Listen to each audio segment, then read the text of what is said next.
Yo, c'est parti, on se retrouve aujourd'hui où je vais te partager un peu des astuces pour canaliser, connecter à l'énergie. Donc ça peut être des personnes ou peu importe, recevoir de l'information de la source. Tu l'appelles comme tu veux. L'idée, c'est d'aller se connecter à plus grand que soi dans le sens où, alors attention, plus grand que soi, dans le sens où c'est beaucoup plus sage recevoir de l'information, ça va être beaucoup plus sage, de la sagesse et moins dans le mental, dans l'ego qui va dire, hein, t'es qu'une merde, t'arrives pas et tu fais pas ça parce que non, non, non. L'idée, c'est d'aller reconnecter à son être intérieur et à recevoir beaucoup plus d'informations qui soient fun et qui te permettent de te libérer, puis surtout aussi de te permettre peut-être de prendre action dans ton business ou avoir de l'information qui va te sentir utile, ok? Utile pour ton activité, tout ça, tout ça. L'idée, c'est que j'ai parlé dans une autre vidéo de l'écriture automatique. Donc, dans l'écriture automatique, il y avait la notion aussi de dictée. Je te demanderai si tu as envie d'aller regarder, de te référer à cette vidéo pour l'utiliser. Ça, c'est un outil pour recevoir de l'information, donc avec notamment l'écriture. Tu peux te sentir dicté, ok, par tes présences, tes guides, peu importe comment tu les appelles, ou simplement ta voix intérieure, ta sagesse intérieure. Tu peux aussi le faire en le redisant verbalement. Tu peux utiliser par exemple ton dictaphone sur ton téléphone et puis en te laissant guider par les messages en dictaphone. Ça, c'est une manière aussi de faire, c'est ce qu'on appelle aussi channeling et channel verbal.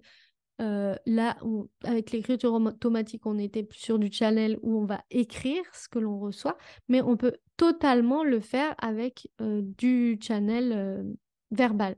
Ensuite, il y a aussi beaucoup, moi j'utilise les huiles essentielles pour recevoir de l'information.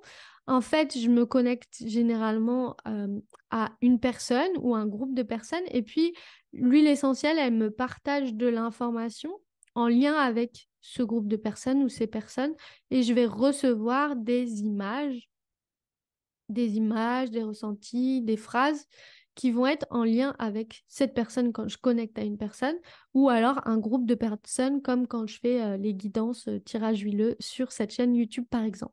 En fait, ce qui va être ultra important pour toi dans ta connexion et dans ce que tu vas recevoir comme information, c'est de te dire d'aller connecter, donc de poser l'intention d'aller connecter à une énergie, par exemple, particulière ou non particulière, hein, ça peut être particulier, c'est quoi partenaire particulier? Ok, je dérive, mais tu as compris l'idée, c'est que ça peut être une intention très focalisée ou quelque chose de beaucoup plus large si tu sais pas à qui t'adresser, par exemple, en énergie, puis tu veux recevoir de l'information. Peu importe qui te donne l'information, franchement, des fois, je sais que vous prenez la tête à vous dire, ah, est-ce que c'est le défunt Jean-Jacques ou le défunt Jacqueline? On s'en tape. Tant que pour toi, l'information que tu reçois, elle t'est utile et qu'elle te donne une prise de conscience, qu'elle te fasse te sentir bien, que tu ressentes quelque chose dans ton corps, que ça soit agréable. Il n'y a pas des fois à vouloir chercher absolument qui est exactement cette chose-là, ok?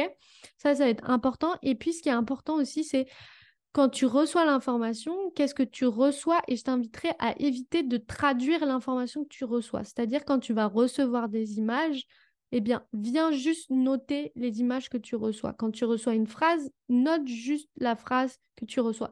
Ensuite, tu pourras aller poser des questions sur comment tu peux interpréter ça, quelle information, mais d'aller toujours en, tu sais, étape par étape, en arborescence, en strate, tu vois, d'aller à chaque fois, tu vois une image, ok, tu la notes. Parce que souvent, la grande erreur qui va se passer, c'est qu'on va voir une image et puis on va l'interpréter. Par exemple, je me connecte à quelqu'un, puis je vois une rose. Puis tout de suite, dans moi, mon schéma d'interprétation, bah, la rose, ça va être la relation, par exemple, amoureuse, affective. Du coup, je vais tout de suite passer à l'interprétation et finalement, si je passe tout de suite à l'interprétation, peut-être que bah, pour cette personne-là, ça ne sera pas du tout ça, en fait. Peut-être que pour elle, la rose, ça a une autre impact et peut-être qu'aujourd'hui, la rose, dans son message, son information, peut-être que aujourd'hui, ça veut dire douceur et s'apporter et, je sais pas, manger des bonbons, tu vois, par exemple. Peut-être que ça va être ça le message. Et toi, tu vas avoir raté quelque chose parce que tu seras passé tout de suite à l'étape d'interprétation plutôt que de lui partager ce que tu reçois comme information. Donc ça, c'est vraiment le point clé essentiel quand vous allez vouloir vous connecter à des personnes et que vous allez ressentir des choses, des images, c'est d'aller surtout tout de suite prendre note de ce que vous recevez plutôt que d'aller surenchérir et interpréter. Parce que l'interprétation, elle vient globalement du mental. Et donc pour ça, pour limiter ça, c'est vraiment de ne pas censurer, puis tout de suite prendre l'information et puis la partager. Quitte à des fois passer un peu pour un fou parce que des fois on se dit bah pourquoi j'ai cette information, ça n'a ni queue, ni tête, ni sens, je ne sais plus l'expression, bref. C'est ma particularité d'avoir des expressions à chier comme ça. Euh, La meuf, elle se met des autotacles. Bref, l'idée, c'est vraiment de ne pas aller directement à, enfin, voilà, à donner comme ça l'interprétation. Ça, c'est la première chose que je vous partage et souvent j'en parle dans le cercle et souvent j'en parle dans le programme aussi Expérience Intuition. C'est vraiment les clés importantes pour vous. Et puis aussi, quand vous allez connecter à quelqu'un d'autre, de savoir aussi, bah voilà, est-ce que je suis plus clairvoyant, clairaudient, clairsentient, peu importe en fait.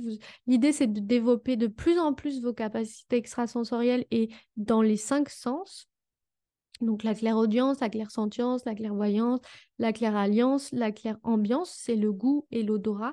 Ça aussi, c'est important d'aller développer vos capacités extrasensorielles dans tous ces 5 sens parce qu'on les a, ok? Et ensuite, peu importe comment vous allez recevoir, c'est de ne pas surinterpréter tout de suite et pas de passer directement à l'interprétation de ce que vous allez voir ou de ce que vous allez ressentir. Pareil, dans ce que vous allez ressentir, si vous voyez que vous êtes plus clair ressenti, clair sentience, prenez en compte d'abord aussi votre corps. Ce que je dis très souvent à mes clientes, c'est d'aller voir quel est votre point zéro déjà actuellement dans votre corps. Est-ce qu'il y a des douleurs actuelles? Est-ce qu'elles vous appartiennent? Est-ce qu'elles ne vous appartiennent pas? Ça aussi, c'est important de le savoir. D'aller faire le niveau zéro dans votre corps quand vous allez connecter à quelqu'un. Ça aussi, c'est hyper important pour ne pas, bah voilà, pour, quand je dis ne pas, mais pour ne pas interférer en fait avec votre connexion. OK? Et après, important aussi pour vous, quand vous allez connecter et vous êtes clair ressentient, d'aller voir qu'est-ce qui vient de vous, qu'est-ce qui ne vient pas de vous. Ça vous limitera aussi le truc. Je sais qu'il y a beaucoup de peur liée au je vais me faire pourrir et puis je vais avoir des douleurs dans mon corps. Non, vous allez pouvoir simplement demander à votre corps est-ce que ça m'appartient pas. Si ça ne vous appartient pas, ça ne va pas rester. Il n'y a pas de raison à ce que ça reste. Et comme je le dis très souvent, dans l'énergie, les réponses c'est très simple. Et là, vous allez vous dire, ah bah c'est trop simple. Oui, dans l'énergie, les réponses, elles sont simples. Il n'y a pas à tortiller du cul, il n'y a pas à aller dans tous les sens. Je sais que, sachez en tout cas que quand ça part dans tous les sens, quand c'est alambiqué, c'est une réponse de votre mental. Dans l'énergie, les réponses, elles sont ultra simples. Voilà un peu toutes les astuces que vous pouvez retrouver pour vous connecter à des personnes pour apprendre davantage aussi à connecter à votre intuition, à vous-même. J'espère que ça vous a plu. Si vous aimez ça, n'hésite pas à t'abonner, à partager aussi à des copines, à des amis, à des gens qui sont thérapeutes, médiums, qui ont envie de développer aussi leur activité en étant liés à tout ça, à cette intuition. Voilà, sur ce, je suis ravie. Je te dis à très bientôt, où que tu sois. Ciao.